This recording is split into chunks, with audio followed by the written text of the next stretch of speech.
નમસ્કાર, જય હિન્દ, જય જય ગરવી ગુજરાત।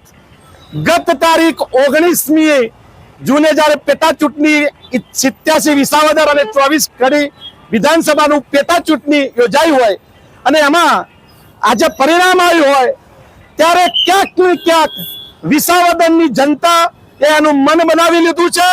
ગુજરાતની અંદર પરિવર્તનનો પાયો વિસાવદરમાં નંખાઈ ચૂક્યો છે।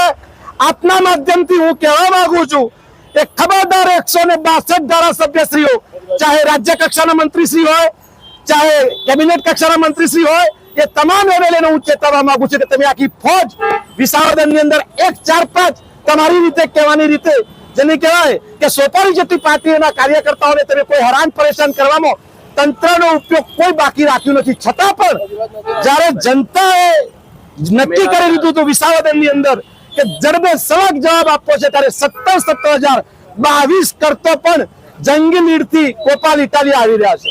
આપના માધ્યમથી હું એ સ્પષ્ટ કરવા માંગુ છું, આ નવો પાયો નંખાઈ રહ્યો છે ગુજરાતની અંદર।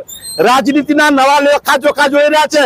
હું આજની તારીખ સુનિશ્ચિત કરો 23 જૂન, આજથી ગુજરાતની રાજનીતિમાં નવો પાયો 2027 થી લડાઈ તમે જોશો।